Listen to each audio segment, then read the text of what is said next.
Praise the lord. దేవునికి మహిమ కలుగును గాక. వీక్షిస్తున్న మీ అందరికీ ప్రభు యేసు నామములో శుభాలు, వందనాలు. మరి వాక్య ధ్యానంలోనికి వెళ్దామా? గలతీ పత్రిక 6వ అధ్యాయము 7వ వచనం చదువుకుందాం. మోసపోకుడి, దేవుడు వెక్కిరింపబడడు. మనుష్యుడు ఏమి విత్తునో ఆ పంటనే కోయను. నిజమే కదండి.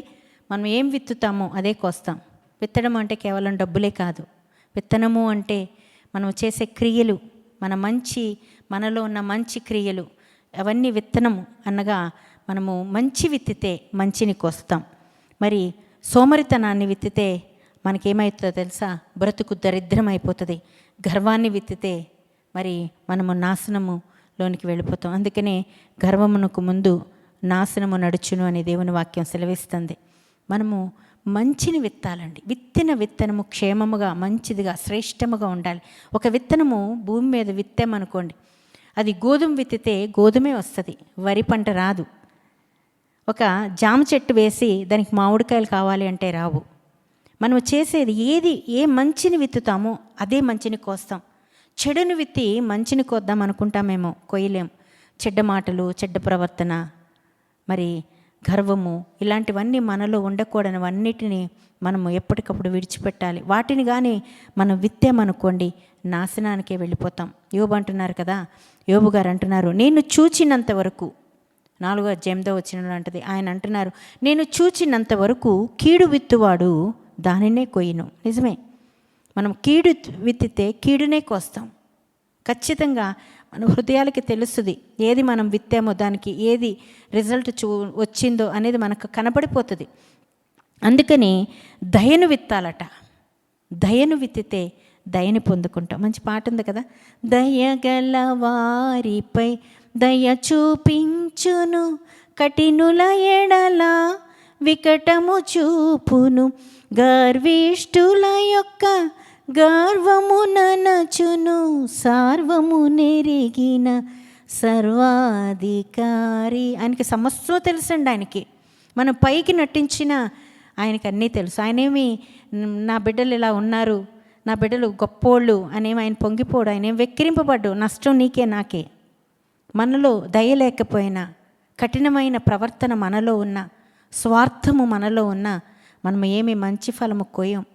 స్వార్థము, కఠినత్వము, దయాలత్వము, లేనితనము, వీటన్నిటినీ మనలో ఉన్నాయనుకోండి, ఒకరిని ప్రేమించలేని తనం మనలో ఉందనుకోండి, దేవుడు మనల్ని ప్రేమించడు, మనుషులు కూడా ప్రేమించరు. దయ చూపించలేదనుకోండి, నువ్వు కష్ట సమయంలో ఉన్నప్పుడు ఎవరి దయ నీ యొద్దకు రాదు. నువ్వు దుఃఖంలో ఉన్నప్పుడు ఎవరు నిన్ను ఓదార్చడానికి రారు. నువ్వు మంచి విత్తావనుకోండి, మంచి చేసావనుకోండి, రేపు నీ పిల్లలకి దేవుడు ఏదో ఒక మంచి చేస్తూనే ఉంటాడు. మనుషులు దయను, మనుషుల ప్రేమను కూడా వారు పొందుకుంటారు. నీ కుటుంబం హెచ్చింపబడుతుంది, నీ కుటుంబం దీవించబడుతుంది.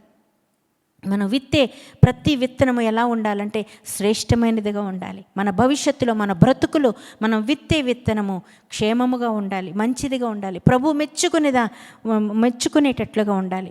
ప్రభు మెచ్చుకునేవాడే యోగ్యుడు, కానీ తను మెచ్చుకునేవాడు యోగ్యుడు కాదని దేవుని వాక్యం సెలవిస్తుంది. మేమెంత గొప్పవాళ్ళం అని మనం అనుకుంటామేమో. అలా అనుకుంటే మనము క్షీణదశలోనికి వెళ్ళిపోతాం. మనం ప్రేమను విత్తాలట, దయను విత్తాలంట. నిజంగానే విత్తాలట కాదు, విత్తాలి. మంచిని విత్తాలి, ప్రేమను విత్తాలి, ఆప్యాయతను విత్తాలి, కనికరాన్ని విత్తాలి. కనికరం పొందుకుంటాం. ఏది విత్తుతామో అదే కోస్తాం. నీకు ఏది పొందుకోవాలని నువ్వు కోరుకుంటున్నావో ఆ పొందుకునేదే ముందు నువ్వు చెయ్యి. ప్రేమగా అందరూ నాతో ఉండాలని నువ్వు అనుకున్నప్పుడు అందరినీ నువ్వు ప్రేమించడానికి ఇష్టపడు. అందరినీ నువ్వు ప్రేమించు. అందరితో సమానత్వంతో ఉండు. నువ్వు ఇతరుల ఎడల దయ కలిగి ఉండు. అప్పుడు అందరూ నీ ఎడల దయ చూపిస్తాడు. నిన్ను ప్రేమిస్తారు, అందరూ నిన్ను కనికరిస్తారు. ఏం విత్తుతామో అదే కోస్తామండి మనం ఖచ్చితంగా. బైబిల్ గ్రంథంలో ఒక వ్యక్తి గురించి మీకు నేను చెప్పాలనుకుంటున్నాను. న్యాయాధిపతులు 1వ అధ్యాయం 1 నుంచి 7 వరకు చదువుకుంటే అక్కడ ఒక వ్యక్తిని గురించి మనం ప్రస్తావించబడుతుంది. అయితే ఆ వ్యక్తిని ప్రస్తావించే ముందు అక్కడ వాళ్ళు న్యాయాధిపతుల గ్రంథానికి వచ్చేటప్పటికి ఆ యెహోషువ అప్పటి వరకు పరిపాలిస్తాడండి. యెహోషువ అనంతరము ఈ జనాంగాన్ని, ఇజ్రాయేల్ జనాంగాన్ని నడిపించడానికి ఒక నాయకుడు కానీ, ఒక నడిపించే ఒక వ్యక్తి కానీ ఎవరు లేరు. వారిని నడిపించేవారు ఎవరు లేరు. యుద్ధానికి సహాయం చేసేవాళ్ళు లేరు. వారికి ఇజ్రాయేలు జనాంగాన్ని మీదకి కానానీయులు యుద్ధానికి రాబోతున్నారనే వార్త వస్తుంది. వాళ్ళు యుద్ధానికి వస్తున్నారనే విషయం తెలియగానే వారు ప్రభు దగ్గర గోజాడతారు, అయ్యా మేము యుద్ధం చేయాలి, మరి మా యుద్ధకు వారు యుద్ధానికి వస్తున్నారు, మేమేం చేయాలి, మాకు ఎవరు సహాయం చేస్తారు, మేము ఎలా చేయాలి, మాకేమీ తెలియదే, మేము ఎలా చేయాలో, యుద్ధంలో మేము ఎలా పోరాడాలో మాకు తెలియదు, మాకు సహాయకులు లేరని దేవుడి సన్నిధిలో వారు ప్రార్థిస్తారు. అంటే అప్పుడు దేవుడితో వాళ్ళు అంటారు కదా, మాతో పాటు ఎవరిని యుద్ధానికి సిద్ధపరుస్తావు, మీరు సిద్ధపరచండి అన్నప్పుడు దేవుడు ఎవరిని సిద్ధపరుస్తారో తెలుసా? యూదా వారిని సిద్ధపరుస్తాడు. యూదా జనాంగాన్ని సిద్ధపరుస్తాడు. యూదా జనాంగము మరి యూదా వంశస్థులు మరి ఆ సిద్ధపడటానికి వాళ్ళతో పాటు వాళ్ళ సహోదరులైన షిమ్యోనీలు కూడా ఉంటారు. వాళ్ళను కూడా సిద్ధపరుస్తారు. షిమ్యోనీలు అంటే వాళ్ళు వినేవారు అని అర్థం. వాళ్ళు కూడా యుద్ధానికి వస్తారు. అప్పుడు యూదా వారితో అంటారు కదా, మీరు మాతో వస్తారా, మాతో పాలు పొందుతారా, మేము అన్నిట్లో మీతో కూడా పాలు పొందుతాం, మా విషయంలో అన్నిట్లో మీరు కూడా పాలు పొందండి అని అడుగుతారు. వెంటనే వాళ్ళు ఒప్పుకుంటారు. ఎందుకు యూదావారిని దేవుడు సిద్ధపరిచాడో తెలుసా? యూదావారిలో ఒక శక్తి ఉంది. ఆ శక్తి ఏంటో తెలుసా? యూదా అంటేనే ఆరాధించడం, యూదా అంటేనే దేవుని స్తుతించడం, దేవుని గణపరచడం అనే అర్థం. ఎందుకు వారిని తీసుకున్నాడో తెలుసా? వారిని ఎందుకు సిద్ధపరిచాడో తెలుసా? వారికి ఒక కృతజ్ఞత కలిగిన వాళ్ళు యూదావారు. వాళ్ళు దేవుని యందు భయభక్తులు కలిగిన వాళ్ళు. ఇజ్రాయేలు జనాంగంలా కాదు, వారికి దేవుని అంటే భయం లేదు. దేవుడు ప్రేమించడమే తప్ప ఇజ్రాయేలు జనాంగం ఎప్పుడు దేవుని ప్రేమించలేరు. దేవుడు మాకేం చేశాడు? మమ్మల్ని ఎప్పుడు అరణ్యంలో వదిలేశాడు, మాకు ఆహారం పెట్టలేదు, మాకు నీరు ఇవ్వలేదు, ఎప్పుడు మమ్మల్ని ఎంత శ్రమ పెట్టాడు, మమ్మల్ని దేవుడు అలా చేశాడు ఇలా చేశాడని చాడీలు చెప్పారే కానీ ఎప్పుడు దేవుణ్ణి వాళ్ళు మెచ్చుకోలేదు. దేవుని ఎప్పుడు వాళ్ళు గనపరచలేదు. వారంతటి వారు గణపరచల. వాళ్ళకి శ్రమ వచ్చిన తర్వాత వాళ్ళు మరి బయలుదేవతలను విగ్రహారాధనలు చేసిన తర్వాత వారిని దేవుడు మొత్తిన తర్వాత పశ్చాత్తాపడి దేవుని స్తుతించారే తప్ప, దేవుణ్ణి వెంబడించారే తప్ప ముందు వాళ్ళంతటి వాళ్ళు ఎప్పుడు దేవుడికి అనుకూలంగా ఎప్పుడు వారు ప్రవర్తించలా. కానీ యూదావారు అలా చేయలేదే. అందుకే యేసుప్రభు వారు యూదా గోత్రికుడు అయ్యాడు. యూదావారు ఎప్పుడు ఆయన స్తుతించేవారుగానే ఉన్నారు. కృతజ్ఞత కలిగిన బిడ్డల్లా వాళ్ళు ఉన్నారు. అందుకనే వాళ్ళు ఏం చేశారంటే యూదావాన్ని తండ్రి సెలెక్ట్ చేసిన తర్వాత, యెహోవా దేవుడు వాళ్ళని ఏర్పాటు చేసిన తర్వాత వాళ్ళు షిమ్యోనీలను అడుగుతారు, మీరు మాతో కూడా వస్తారా యుద్ధానికి, మాతో అన్నిట్లో పాలు పొందుతారా అన్నప్పుడు వారు వెంటనే ఒప్పుకున్నారు. దేవుడికి ఇష్టమండి నువ్వు ఆరాధించాలంటే. నీకు ఒక శ్రమ వచ్చినప్పుడు దేవుణ్ణి ఆరాధించు, నీకు ఒక కష్టం వచ్చినప్పుడు దేవుణ్ణి స్తుతించు, నీకు ఒక బాధ వచ్చినప్పుడు దేవుణ్ణి స్తుతులు చెల్లిస్తూ దేవుణ్ణి ఆరాధిస్తూ ప్రార్థించు, నీకు విడుదల వస్తుంది. ఎరుకో గోడలు మరి వాళ్ళు స్తుతించినప్పుడే కదా కూలే. యెహోషాపాతు యుద్ధానికి వెళ్ళాల్సి వచ్చినప్పుడు ఆయన స్తుతించాడంట, ఆయన్ని మరి ప్రకటించాడంట, ఆయన్ని ఘనపరిచాడంట. అందుకని యెహోషాపాతు యుద్ధంలో జయం పొందుకున్నాడు. పౌలుశీలను చూద్దామా? పౌలుశీల విషయంలో చూస్తే వాళ్ళని చెరసాల్లో వేసినప్పుడు వాళ్ళంతా ఏం చేశారట? ప్రార్థించారంట, పాటలు పాడారంట, దేవునికి ప్రార్థిస్తూ కీర్తనలు పాడుచుండిరి, ఖైదులు వినుచుండిరి. అప్పుడు అకస్మాత్తుగా మహాభూకంపము కలిగెను, చెరసాల పునాదులు అదిరెను, వెంటనే తలుపులు తెరుచుకొనేను, అందరి బంధకములు ఊడెను అని ఉంటాయి. వాళ్ళు ఏం చేస్తున్నారండి? దేవునికి ప్రార్థిస్తున్నారట, పాటలు పాడుతూ ఆయన్ని స్తుతిస్తున్నారట. దేవుడికి ఇష్టమైంది వారు చేసినప్పుడు అందరి బంధకాలు ఊడిపోయినాయి. నిజమే, ఈరోజు మనకు అనేక బంధాలండి, అనేక బంధకాలు, ఇబ్బందులు, అనేకమైన శ్రమలు. మరి అవన్నీ మనకు వస్తున్నప్పుడు వాటన్నిటి నుంచి మనం విడుదల పొందాలంటే ఆయన స్తుతించాలి. అనేకమైన శ్రమలు, అప్పులు, అనేకమైన బాధలు, పిల్లలు చదువులు, ఉద్యోగాల్లో ప్రమోషన్స్ లేక, పిల్లలకి ఫీజులు కట్టలేక, ఉన్న అప్పులు తీరక, ఇల్లు సరిగ్గా లేక, ఇలా ఎంతమంది ఎన్ని బాధలు పడుతున్నారు. మీరు స్తుతించండి దేవునికి, మీరు ఆయన మహింపరచండి, ఆయన్ని గణపరచండి, ఆయనకు ప్రార్థన చేయండి. వారికి చేసిన కార్యం దేవుడు మనకు చేయడా? ఖచ్చితంగా చేస్తాడు. అందుకే యూదావారిలో ఉన్న ఆ యొక్క గొప్పతనాన్ని మనం గ్రహించుకొని మనం కూడా అలా చేయాలి. వాళ్ళు ఆరాధించారంట, మనం కూడా ఆరాధించాలి. ఇలాగ వాళ్ళు యుద్ధానికి సిద్ధపడిపోతారు, యుద్ధానికి వెళ్తారండి. ఎవరిని? కానానీయుల దగ్గరికి యుద్ధానికి వెళ్తారు. అక్కడ ఎవరున్నారు తెలుసా? కానానీయులు ఉన్నారు, పెరిజ్జీలు ఉన్నారు, ఇద్దరు ఉన్నారు వాళ్ళు. అయితే అక్కడ వీళ్ళు యుద్ధానికి వెళ్ళిన ప్రదేశం పేరు బెజేకు. ఆ యుద్ధానికి వెళ్ళిన ప్రదేశం బెజేకు. ఆ బెజేకు వెళ్ళి వారు అక్కడ కానానీయులతో యుద్ధం చేసి ఈ పెరిజ్జీయులను కానానీయులను యుద్ధంలో 10,000 మందిని హతం చేస్తారండి ఈ యూదావారు. అంతగా దేవుడు సహాయం చేస్తాడు. అయితే కానానీయుల రాజు ఉంటాడు. ఆ రాజు పేరు ఆదోని బెజకు. అతని పేరేంటో తెలుసా? ఆదోని బెజకు. అతను కానానీయులకు రాజు. అతను చాలా పెద్ద సైన్యము కలిగిన వాడట. అంతేకాదు బహుక్రూరుడు. దేవుడు తెలుసు అతనికి, కానీ దేవుని యందు భయభక్తులు లేదు. అతను చాలా బలాఢ్యుడు. దేవుడు అంటే అస్సలు భయం లేనివాడు, యుద్ధ ధర్మము పాటించినవాడు అని ఉంది అతని గురించి. చరిత్ర అతని గురించి ఎంత చక్కగా చెప్తుందో. యుద్ధ ధర్మము పాటించలా. ఏం చేసేవాడో తెలుసా అండి? యుద్ధానికి ఒక ప్రదేశానికి వెళ్ళి, ఒక రాజ్యానికి వెళ్ళి అక్కడ యుద్ధం చేసి ఆ రాజుల్ని కొట్టుకొచ్చేసి ఆ రాజుని జయించి ఆ రాజుని తీసుకొచ్చి ఏం చేసేవాడో తెలుసా? ఆ రాజుని తన రాజ్యంలోకి తీసుకొచ్చి వాళ్ళ బొట్టన వేళ్లను కాళ్ళను నరికి తన భోజనపు బల్ల దగ్గర పడేసేవాడట. అలాగే ఎంతమందిని పడేశాడో తెలుసా?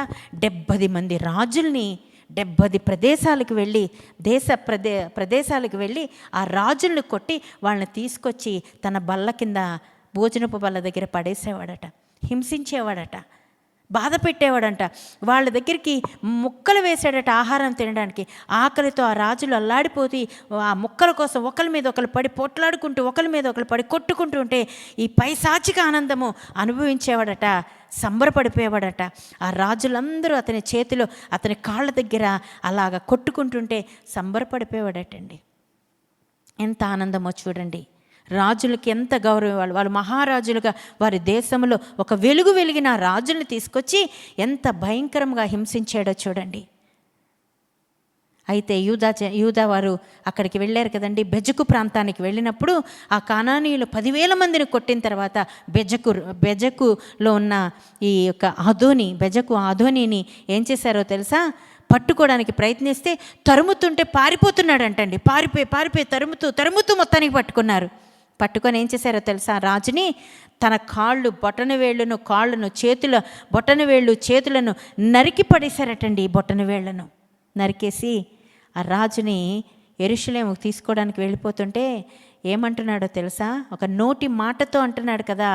అతను అంటున్నాడు, 7వ వచనంలో ఉంటుంది, మీరు చదువుకుంటే ఆ 7వ వచనంలో అంటాడు కదా, నేను చేసినట్టే దేవుడు నాకు ప్రతిఫలం ఇచ్చాను అంటున్నాడు. ఏ రాజుకైతే నేను ఏం చేశానో, వాళ్ళ బొటన వేళ్ళు తీసి, వాళ్ళ కాళ్ళు నరికి, వాళ్ళ బొటన వేళ్ళు తీసి వాళ్ళని హింసించాను కదా, వాళ్ళని బాధ పెట్టాను కదా, దేవుడు నాకు తిరిగి అదే ప్రతిఫలాన్ని ఇచ్చాడు. చూడండి, ఏం విత్తాడు ఈరోజు, ఏం కోస్తున్నాడు? నేరాన్ని విత్తాడు, భయంకరమైన క్రూరత్వాన్ని విత్తాడు, భయంకరమైన శ్రమను మనుషులకు కలగచేసి ఆ శ్రమను విత్తాడు. తిరిగి అదే శ్రమను అతను పొందుకున్నాడు. మనం ఏమి విత్తుతున్నాం చూడండి. ఏమి విత్తుతాడో అదే ఆదోని బెజకు పొందాడు. చివరికి యెరూషలేములో తీసుకొచ్చినప్పుడు అక్కడ మరణించాడు. మనం ఎలాగుంటున్నాం? అందుకని 8వ వచనంలో కూడా ఉంది, ఆ గలతీ 6:8 ఉంది కదా, శరీరేచ్ఛలను బట్టి విత్తువాడు తన శరీరం నుండి క్షయాన్ని పంటను కోయను, ఆత్మను బట్టి విత్తువాడు ఆత్మను బట్టి నిత్య జీవం అనే పంటను కోస్తాడు. ఈరోజు నువ్వు నీతిగా ఉండడానికి ప్రయత్నించే, నీతి వస్త్రమును ధరించుకో, మరి యథార్థంగా విత్తు, మంచి పంటను కోస్తావు. నువ్వు మంచి పంటను కోసి దేవుడితో ఒక మంచి రిలేషన్, నువ్వు ఏది విత్తుతున్నావో ఆయనతో ఒక మంచి రిలేషన్తో ఉండు. దేవుడు ఖచ్చితంగా నిన్ను దీవిస్తాడు. ఆయనతో నువ్వు ఏ పంట వేసి నువ్వు ఎంత నీతిగా ఉన్నా ఆయనతో ఒక రిలేషన్ లేకపోతే అది నువ్వు అనుభవించలేవు. అది ఎలా వస్తుందో తెలుసా? కాకులు గెద్దలు వచ్చి పట్టుకుపోయినట్లుగా మంచి నేలను పడి విత్తనములా కాకుండా మరి రాతి నేలను ముళ్ళ పొదలో పడిన విత్తనం ఎలాగా నిర్జీవమైపోతాయో, నువ్వు శరీరేచ్ఛలుగా విత్తితే అలాంటి నిజం. ఆత్మానుసారముగా విత్తు, నీ క్రియలు బాగుండాలి.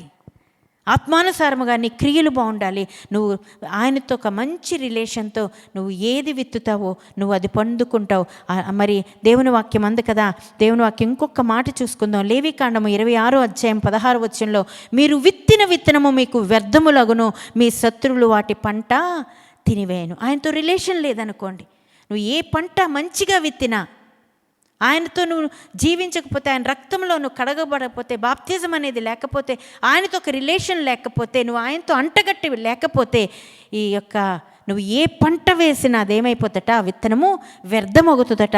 మీ శత్రువులు వాటిని ఆ పంటను తినివేస్తారంట. నువ్వు ఏం కొయ్యాలనుకుంటున్నావో ఆ కోతను నువ్వు కొయ్యలేవు. నువ్వు అందుకే మంచి పంటను కోసి దేవునితో ఒక మంచి రిలేషన్ పెట్టుకో.